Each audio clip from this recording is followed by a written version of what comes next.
start, allow me to extend a special welcome to our esteemed guests and speakers. The Coordinating Minister for Infrastructure and Regional Development of the Republic of Indonesia, His Excellency Bapak Agus Harimurti Yudhoyono. Selamat pagi and welcome back, Bapak.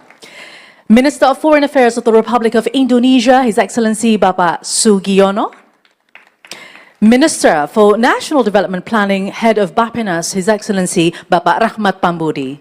Selamat pagi. Vice Minister of Agrarian Affairs and Spatial Planning, Vice Head of the National Land Agency, His Excellency Bapak Ossi Darmawan. Selamat datang. All of the respectable speakers and moderators, and of course, distinguished guests, ladies and gentlemen, we are honored to have your presence today on the second day of ICI 2025. Distinguished guests, ladies and gentlemen, we are honored to begin this morning with a series of strategic keynote addresses that will frame our collective direction for today, entitled Working Together, Global Collaboration in Building Sustainable Infrastructure. And would like to also extend a warm welcome to the Chairperson of the National Economic Council, His Excellency Bapak Luhut Binsar Panjaitan. Thank you so much, Bapak, for your support and for gracing this event. So therefore, Excellencies, distinguished guests, ladies and gentlemen, we continue with our third keynote, Indonesia Economic Outlook, Long-Term Strategies for Inclusive and Sustainable Growth. And it is our honor to invite to the stage the Chairperson of the National Economic Council, His Excellency Bapak Luhut Binsar Panjaitan.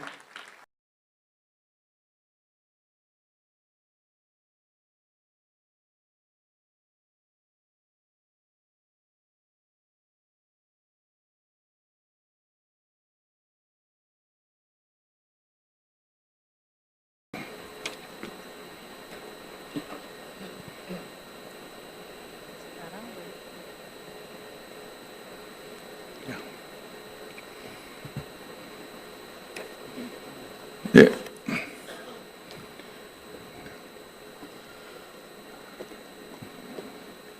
Good morning, everybody. Assalamualaikum warahmatullahi wabarakatuh. Excellency Bapak Agus Yudhoyono, Menteri Koordinator Bidang Infrastruktur dan Pembangunan Kewilayahan, Bapak Sugiono, Menteri Luar Negeri, Bapak Rahmat, Menteri Bappenas, Bapak Ossi Darmawan, Wakil Menteri Agrarian dan Tata Ruang. It's a great honor for me to be here this morning because this is, I think, great opportunity also to have a look what's going to happen to Indonesia for the next 5 to 10 years. If you look at my slide, I just go to my slide. The projection of Indonesia for the next 5 to 10 years, I believe we can grow like 8, even to 9%. We've been doing a study on this in the National Economic Council because there are so many good projects ongoing right now in Indonesia. Number one, I think we are talking about school meal, which is, I think, the very beautiful program. I just jump in very quick on that. The size of this program, we finance like 161 trillion rupiah this year and around maybe 300 trillion rupiah next year. I think this is the first time in the history of Indonesia that we could do something that bring or establish new economic center in so many areas around the country. So then this could bring equality in this country. And we can tackle also a lot of things in a remote area. If you look at this, ladies and gentlemen, this is the slide. This is that we should move. If we are talking about 2045, we have to grow like 6, 7, or 8% by 28, 29, or 30.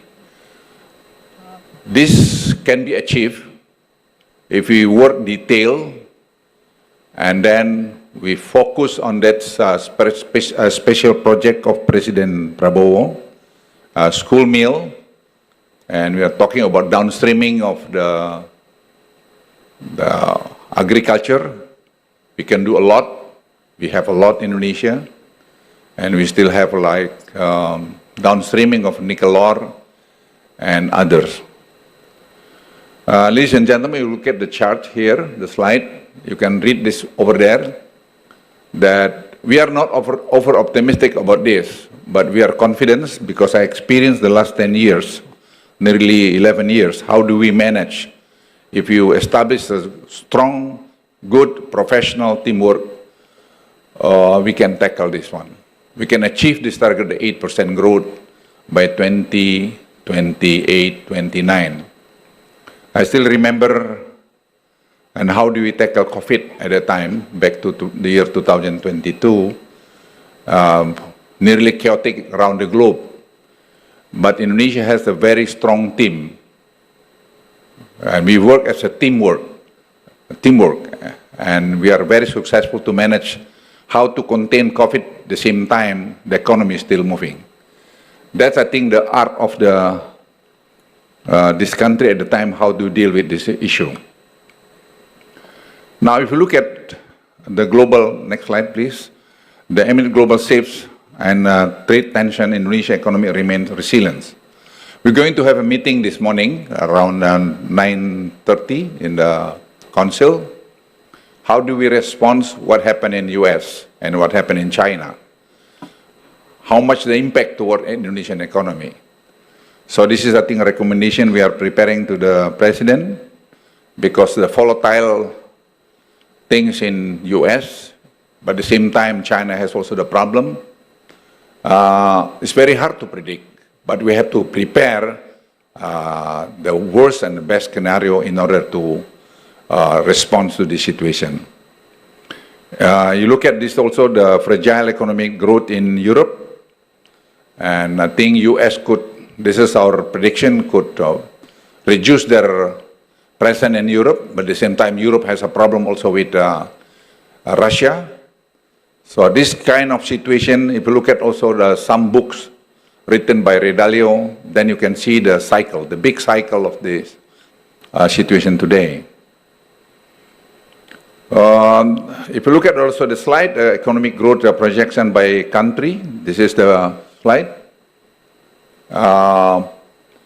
We have to keep our growth above 5% in order to achieve the 8-9% by 2028, 2029. The question whether this is doable or not, I can say yes, doable, but we have to work together. Detail cannot be just give the instruction, but we don't go to detail to this project. That's why infrastructure is so important. Infrastructure cannot immediately give the response to the economy, but we learn the infrastructure, for instance, that we built in Sumatra to Bengkulu. The result after 6 years, you see the demand of electricity hike very much. The infrastructure in Java also changed the picture of the industry in Indonesia. Labor-intensive industry very important for Indonesia. Some people said about the garment and footwear decline in Indonesia, which is not true, because we were so surprised last time that from China, they relocate some of their industry to very small city in Java, like in Jawa Tengah. They don't go to the special economic zone. They go to the small city because they said simple, oh, the feng shui is very good there instead of here. So something like this we never predict. But you know how much they employ? They employ 10,000 people. So our prediction now, the people say that lay off a lot, yes, but at the same time, our prediction will come up with my slide later on, around 67,000 employees going to happen before end of this year. Now, Indonesia will continue to implement fiscal discipline while increasing productive spending. This is, I think, very important, ladies and gentlemen. This discipline fiscal is very, very important. So efficiency is very important.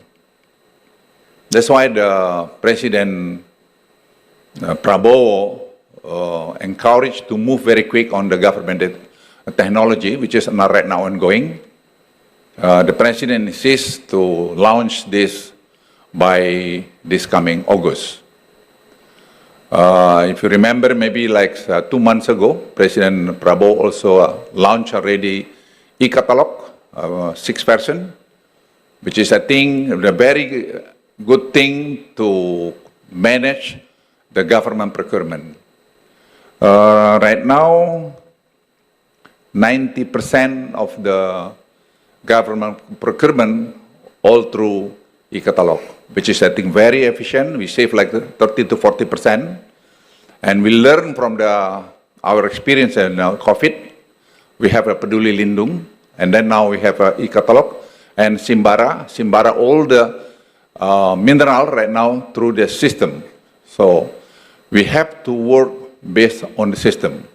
So I believe with the government technology, hopefully we can start to test this system by end of this year through bantuan langsung, so the bansos. This is, I think, one of the programs that we understand the direct transfer, cash direct transfer to the people who qualify to get this transfer. This is, I think, the size that you can see. And Indonesia has made continuous progress strengthening connectivity by land and air and etc. This is, I think, very important, talking about cost. At the end, why the people want to invest in Jawa Tengah, Central Java? Simple reason. Because they have a good infrastructure from Java to like Jakarta or to Patimban. Patimban, we have a seaport over there. And we have airport in Kertajati. So the infrastructure connectivity is very important in order to reduce the cost. So, ladies and gentlemen, if you invest in Indonesia today on infrastructure, that's the right time to do.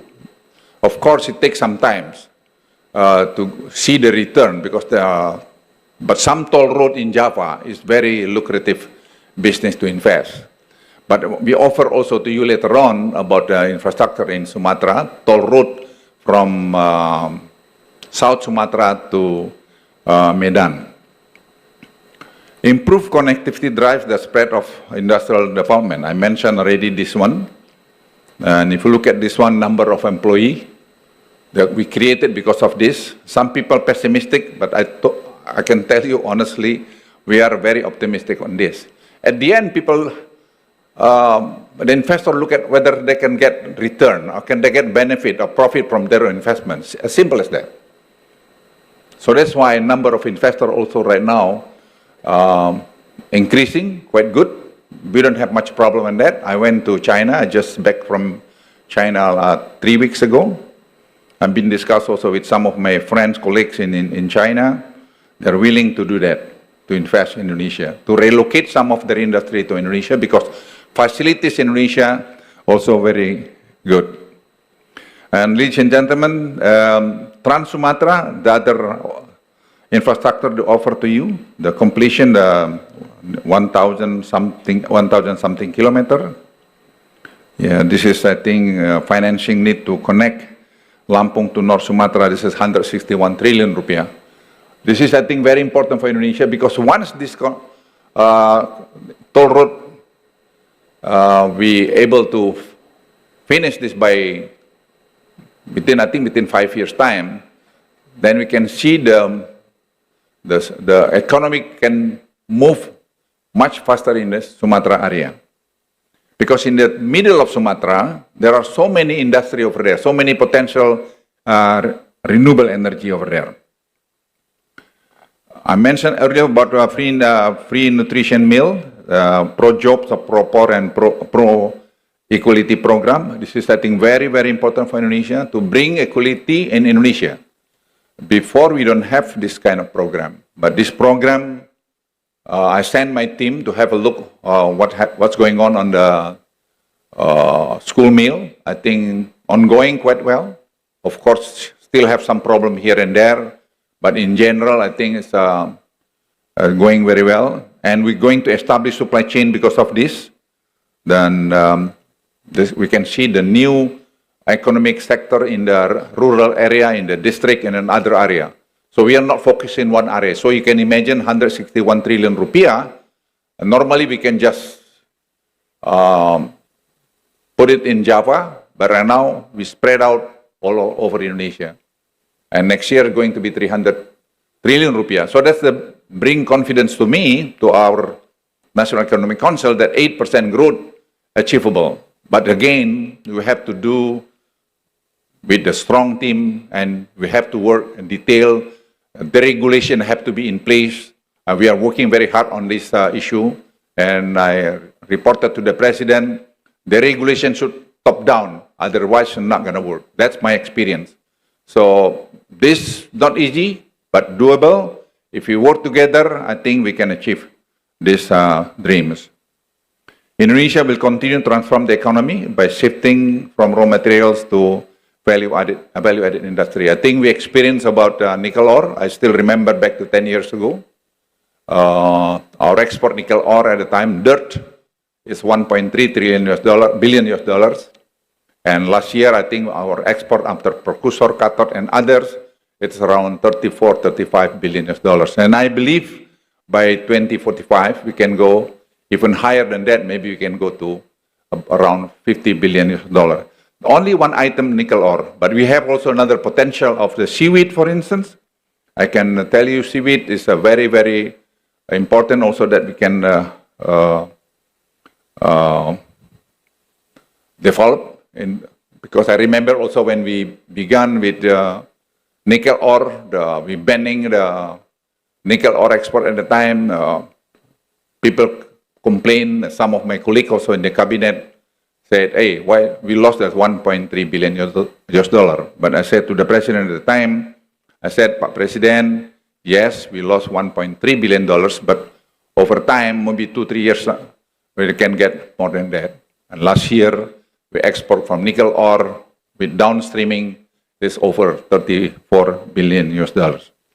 This is, I think, the seaweed. We have been doing study the last 3 years. I involved directly to this seaweed, and I was so surprised when we were in UN. The UN also formed a task force on this seaweed, and 2 weeks ago, I received researchers from US University that they are also interested in this program, and they were so surprised that we have also already the research center in Bali, in North Bali, and also in Lombok. I think this one is moving very well, and we have the area this, and we are also closely established collaboration with India Institute of Technology, and we understand right now we can produce biostimulants and healthy foods and biodegradable plastic, and seaweed also carbon sink. So Indonesia is going to play a very important role in this regard. So that's why, again, infrastructure is very important. If you are aware that 62-point-something% people of Indonesia live in the coastal area. Coastal area, poverty is a problem over there. But because of seaweed, because after 30 days, you can harvest seaweed. So the people can grow fish, grow abalone, grow lobster over there. So issue of this is going to be less and less problem about the poverty in the coastal area. So we plan right now, we study very carefully how to build our industry on the fertilizer, organic fertilizer, because we export right now the raw material seaweed to India, and they process in India. And I said, why we should export this one? This is not rocket science. This we can do. So right now we have genome sequencing research center in Lake Toba. Then how do we editing the yield of any crops? So right now we are doing on the garlic. So we are ready grow garlic over there. We believe that we'll see the result. our target 1 hectare can be 20 tons per hectare of garlic. So if we are able to do this one within 3 years time, 4 years time, we can reduce the import of garlic very much, because our import today nearly $800 million. So by doing this, we can do a lot in order to reduce our import any crops around the globe. Benchmarking biofuel cost, for instance, this is, I think, the biofuel we can pay because of the seaweed. So you can see the potential of this. Again, I just want to remind you, when I proposed about the downstreaming of nickel ore at the time, people, very pessimistic on that. So I hope you don't pessimistic about these dreams. I am pretty confident Indonesian people, a lot of smart and good heart. We can achieve this one. But at the end, we need again the infrastructures. So infrastructure, connectivity is very, very important in order to bring down the cost. Ladies and gentlemen, unlocking the next opportunity with Frankenstein's downstreaming. This is a very important. Indonesia produce 80% of the Frankenstein, 80%. And this is like 35,000 hectares in Lake Toba. We were so surprised about this. We didn't know that before, that Indonesia supply 80% globally. The market of this today is like $23 billion. So you can imagine, ladies and gentlemen, this is the potential for Indonesia. But again, infrastructure is the bottom line. If you don't have a good infrastructure, how people can go there?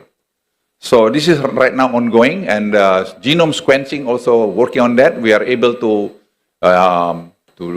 have a data about this, and I think the data that we collected the last 3 weeks, 4 weeks, is around 75,000 trees of the Frankensteins in Lake Toba that can produce 75,000 kilograms of Frankenstein. So this is again the potential in Indonesia, but again we need the infrastructure, toll road, and also other things. But basic infrastructure right now are already in place. The bilateral cooperation has offered key lesson and paved the way for further. If you look at this with China, 2-country twin parks, and also about Kaltara Green Industrial Park. I think this Kaltara Green Industrial Park is the biggest green industrial park globally, because we have like 7 gigawatt of hydropower. We can go maybe to 8, 9. Existing right now 6 something gigawatt. So all the industry over there, the aluminum, for instance, everything gonna energy by green energy. So we have like 6.3 TCF of gas in IDD in South Sulawesi. It's a very close connective to SIS. And also the fiber optic cable from US past this Makassar Strait. So if we have the data center over there, we can have the data center with the green energy. We can just connect to the this cable. So Indonesia, ladies and gentlemen, I think we can do a lot today, especially when the Danantara Sovereign Wealth Fund are already in place right now. I understand they are working around the clock in order to, to fulfill the president wish to 7.5% return of this Danantara investment. So I'm pretty confident that this could bring Indonesia again, to support Indonesia again to go to 7-8% growth by 2028-29. So the National Digital Service, I mentioned already to all of you. I think they have 4 pillars of this. My slide, please. Yeah, 4 pillars. We are already working on this very much. And again, I'm pretty confident because of been experience. We are not begin from scratch. We are ready in some area. We just to connect, but we need basically how do we work together? So among the ministry and also with the other agencies. And I'm so happy with the Bappenas, and then Bappenas also involved and also with us. And we have some issue here and there, but in general, I think we were able and successfully to tackle the problem within the ministry and also with the institution. And Simbara, I believe ongoing right now, and I believe Cortex can be, function very well within 1 or 2 years' time. So this also could help to 1.5% our economic growth. So this is making Indonesia become so transparent, making Indonesia more efficient. I'm not saying that we don't have a corruption. We still have a corruption. But anywhere, even in US and anywhere, you go globally, they have a corruption. But don't ever claim that you don't have corruption. But you can manage the corruption very much because it becomes very hard to do. Because you don't deal to the human, but you deal with the machine. It's like e-catalog. E-catalog today, you deal with the machine, you don't deal with the human. My conclusion and closing remarks, ladies and gentlemen, achieving the vision of Golden Indonesia 2045 requires sustaining and inclusive economic growth while effectively navigating global and domestic challenge. We have a lot of challenge globally, but I believe Indonesia experience to navigate in this kind of situation. With the leadership President Prabowo, I think I don't see any problem. I know him very well, and he can bring Indonesia to the better future in the not too long from now. Thank you very much. Thank you very much, Your Excellency, for very thought-provoking remarks. His Excellency Bapak Luhut Bin Sarpanjaitan, you may return to your seat. Thank you very much, Bapak.